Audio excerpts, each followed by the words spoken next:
Hey, it's Miss Kelly Michelle. Welcome back to my channel. All right, so today I have a guest with me, and she has just set up her first midterm rental. So I have Emily here for you guys to meet. Say hello, Emily.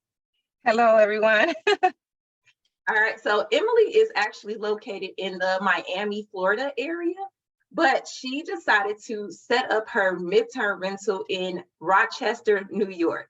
So Emily, let's first start with what made you interested in getting into midterm rentals? So I am full-time insurance agent. So I want to actually transition from being an insurance agent, working from another company to work with me, but I needed to find something that I could do while I have this job. So short term was just too crazy. Long term, I don't own the property, so I cannot do the long term. So midterm was just perfect. So it's in talk of like in subject about like money, it's something that I can just set up and just do my other jobs.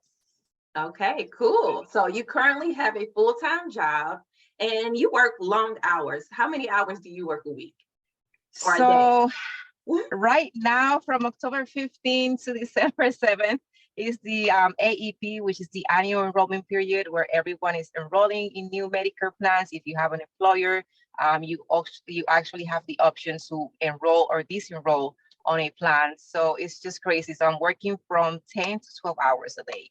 Woo! So working 10 to 12 hours a day, and she was still able to set up her first midterm rental in another location. All right, Yes. so that tells you right there that it is possible. So let's go ahead and get into the process of getting your midterm rental. So why did you choose to get one in Rochester, New York versus in Miami, Florida? So I am in Miami-Dade, which is its own state. This is only in the United States. Miami-Dade is just its own state. I call over 150 apartment buildings. I have a lot of friends who are realtors here, and everybody said no. The least that you can rent an apartment here is for 6 months, and they don't allow subleasing. Okay. Yeah, All so I had visit my uncle, and I had visit my uncle on Rochester, and I decided to do like to see what it was going to be like. So I look up the prices, it was better, and right. I just decided to do it over there. Okay. So what was your experience when you started calling the apartments in Rochester? What were they saying to you? So I called three actually, and on third one, the lady was like, "Yeah, we definitely do the subleasing." And I was like, do you know what it is, right?" She's like, "Yeah, you rent it for you, and then you sublease it to someone else." I'm like, "Are you guys totally okay with that?" And she was like, "Yeah." I was like so surprised. I'm like, I need to look this up. I need to know that this is legit because it is just too easy compared to Florida. Okay. And I only had to give one down payment. Here in Florida, you have to give 3 months of down payment. So for you to move out to any place is like maybe $8,000, $7,000 with the prices down here. Okay. So, and that's interesting because in my mind, I mean, I don't know the prices, but I'm thinking, oh, whenever I hear New York, the prices are going to be expensive. But you're saying Rochester in particular, it was cheaper than Miami. So just because it's outside of New York City, then the prices are different. So remember, you guys, we don't have to do this in big cities. You can do it anywhere there's a major hospital and still become successful, right?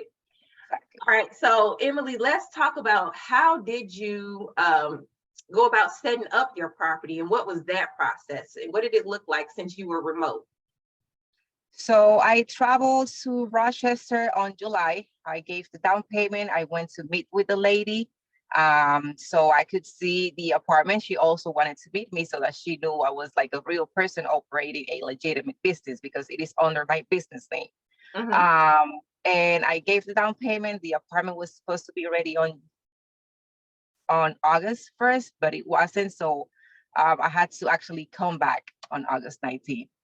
Okay. August 19th was it? Yeah, August 19th, and I was there for 4 days. So I had to coordinate the delivery for the furniture, the bedding, and then go to Walmart and the dollar store and just buy everything and just have it set up because I was not gonna have the chance to go back because October was gonna be really, really busy for me. Okay. So how many days did it take you to set it up in total? So it took me 4 days to set it up, but before I got there, I went into Aaron's, the website, and I got my eligibility. So they don't do like a hard poor credit on your credit score. They do like a soft pull. Yes. They don't. I don't think they even check your credit. They just tell you your borrowing power. So mine was like $500. Okay. So I did that. So I created an account. They already knew what I wanted. And as soon as I got there that day, I told them, look, this is what I want. And they were able to deliver like on the next day. And just with Rent a Center, I also went to Rent a Center and they were able to deliver the bed. And the reason why I did it like that, it was because they were asking me for 3 months because I wanted a bedroom set and I also wanted the living room set, but I Mhm. didn't have a relationship with them. So they were asking me for 3 months of a deposit until I made that relationship like establish a payment history with them. Okay. Okay. So you got your furniture, you rented some of it, and you bought some of it from Aaron's. Now, as far I as your lease, rented from both places. I oh, I'm just have to sorry. do it. Okay, Yeah. sorry, you rented from both places. It was just two separate places. Got it. All right, sorry, got that confused. No Now, worries. as far as your lease, did you do a corporate lease or did you put the lease in your personal name? How did they make you do the lease? So I did my lease under my company and because they needed to check somebody like your records, your Mhm. personal records, know that you don't have any felonies or anything else. So I did it under my name and I added my company, not Okay, as a co-signer, but it's like under my name and my company just because they needed to check my background history. okay, yeah. So that makes sense because they do have to have someone to check out.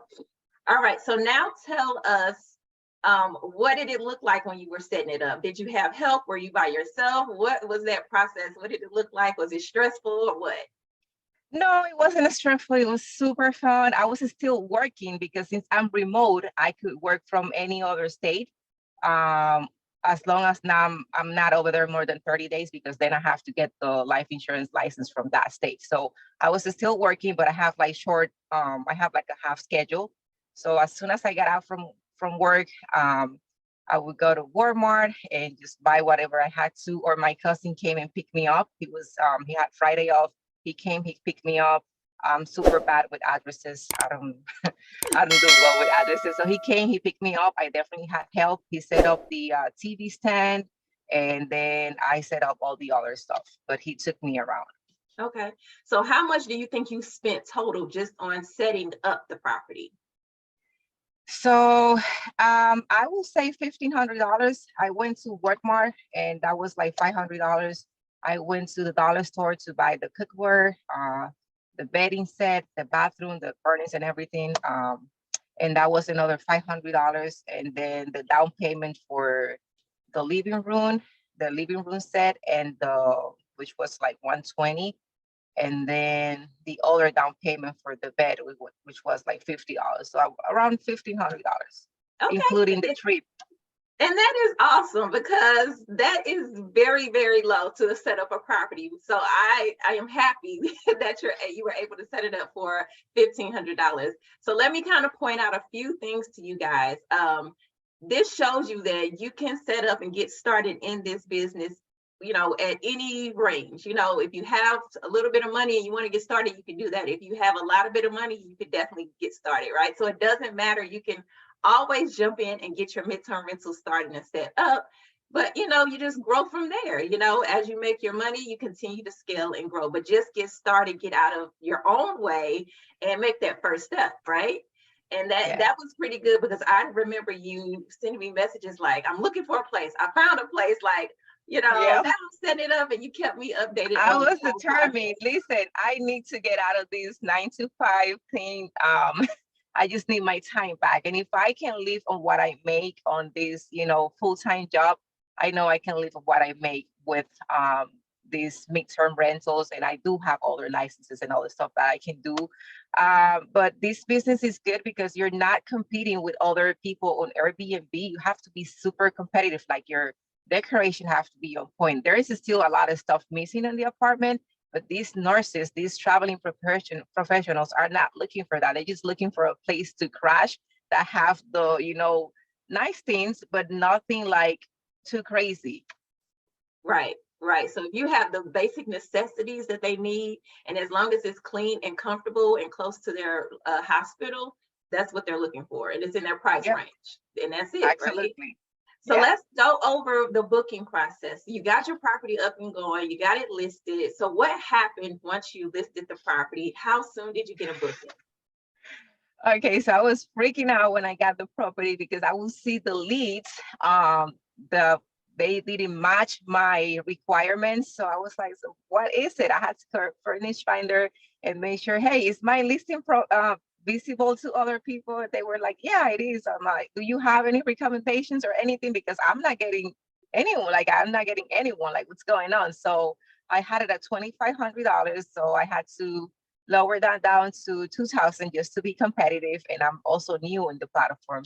And when I did that, I also reached out, I was proactive, reaching out to other people that didn't meet my criteria because I do not accept pets. I'm allergic. I have asthma, so I don't like, I don't want to have anyone with pets at my property. Uh, and then like 5 days later, I got someone else. I got a lead that came in like at night. I messaged him and everything just went so smooth. And he's actually staying over there. Okay. See, and that's how it happens. It's like you don't hear anything, you start panicking, and I go through this every time I have a vacancy or set up a new property, and I'm like, nobody's contacting me. What's happening here?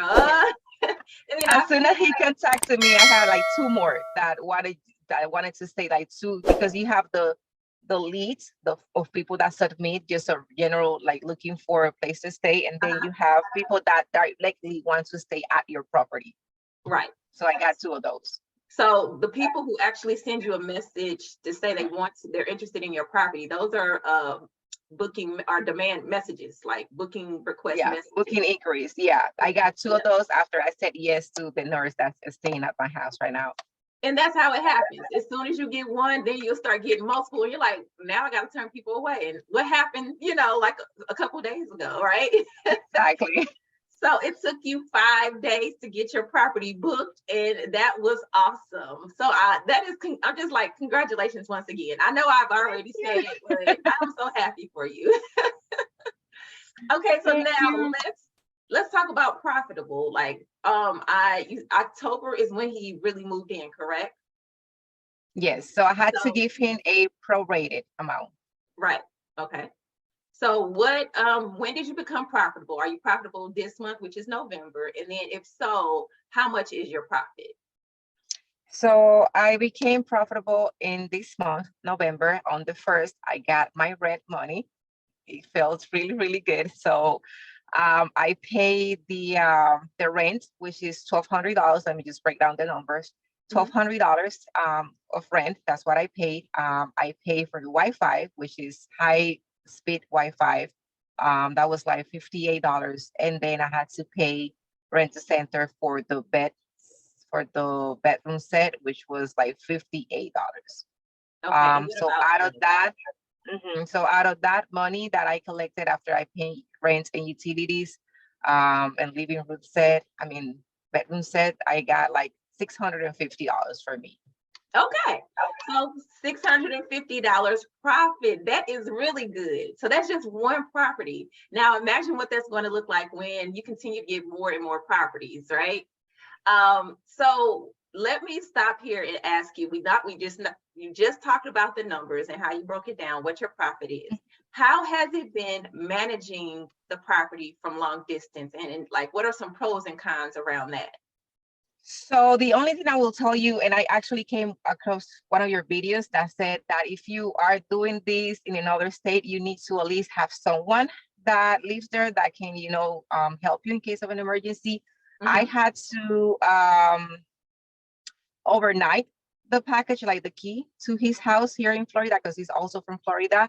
And when he got there, he was able to get into the apartment, but one of the keys wasn't working really good. So he actually went out to get something and he was just stopped Okay. outside. So he tried again and he was able to look to go inside. But I text my cousin who actually goes to school really close to the area where my apartment is located.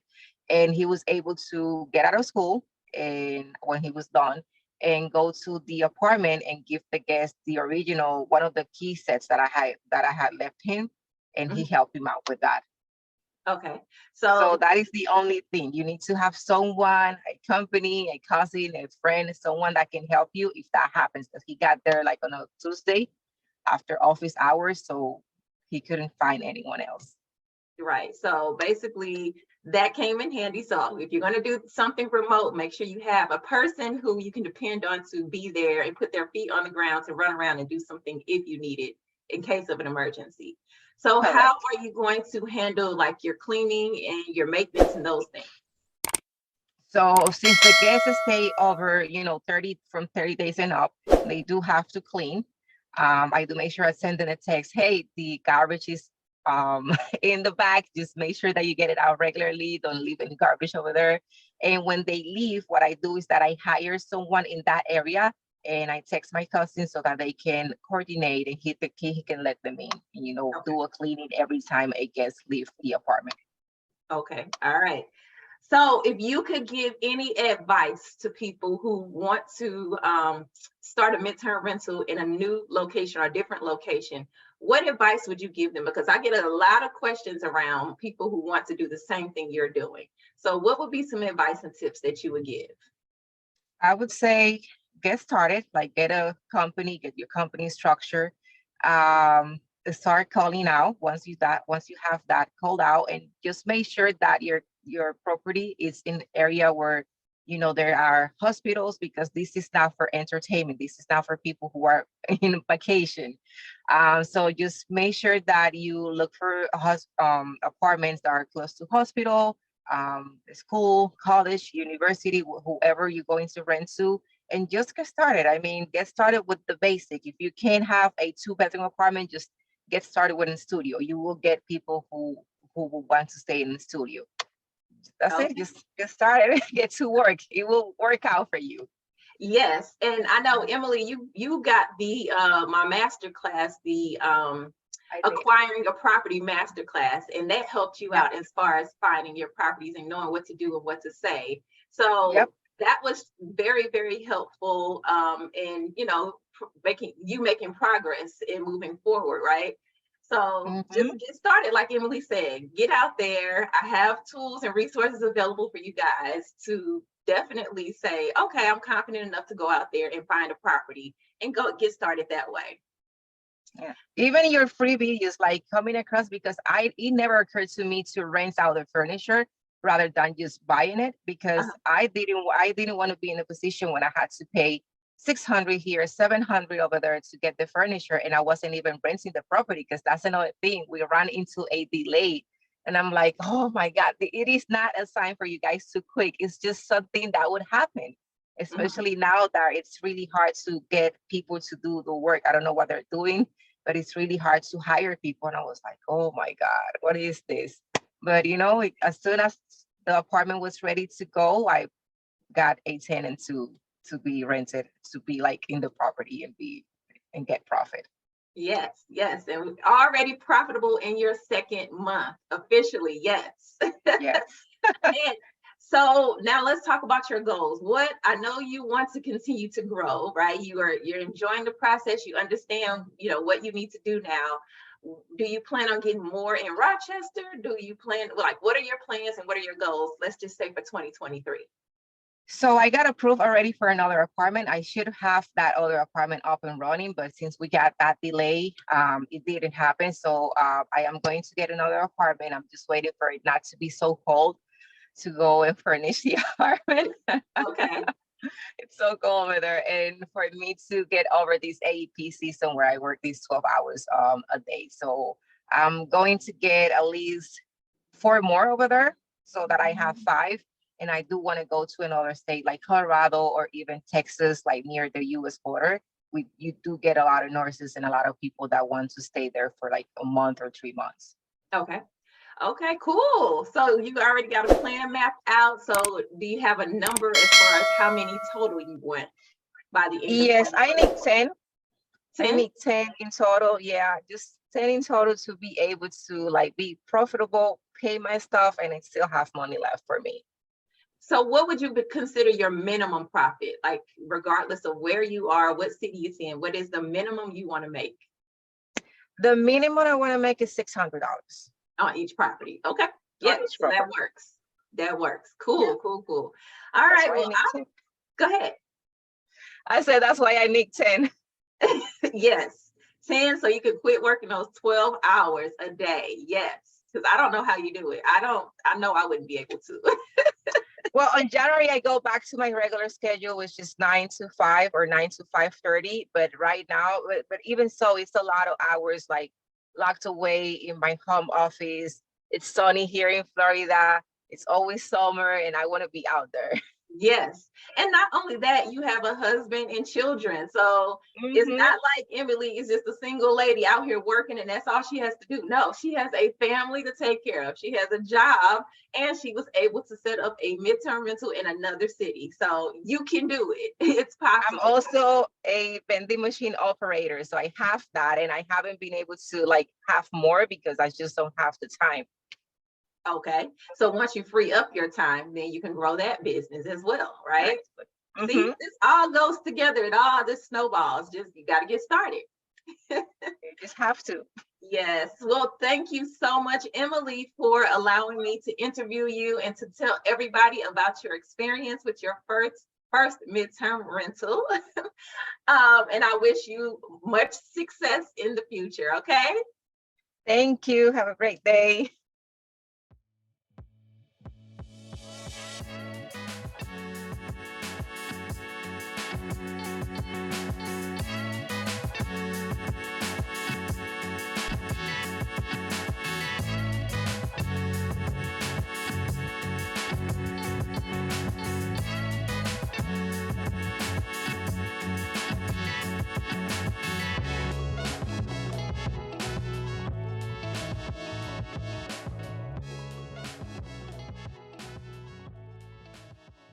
Thank you guys for watching this video. Make sure you like and subscribe so you can see future videos from me and my updates on what's happening in my business. You get to hear these wonderful guests I have come on and tell you about their experiences and provide you great information. And also if you want to get into your own midterm rental and start your own business, I do have my online self-study course. So you can check out that link below in the description. And I also often post some free information and free resources for you guys to use to help you along in your business. So make sure you check out that description. All right, so you guys enjoy the rest of your day and I'll talk to you guys later. Bye.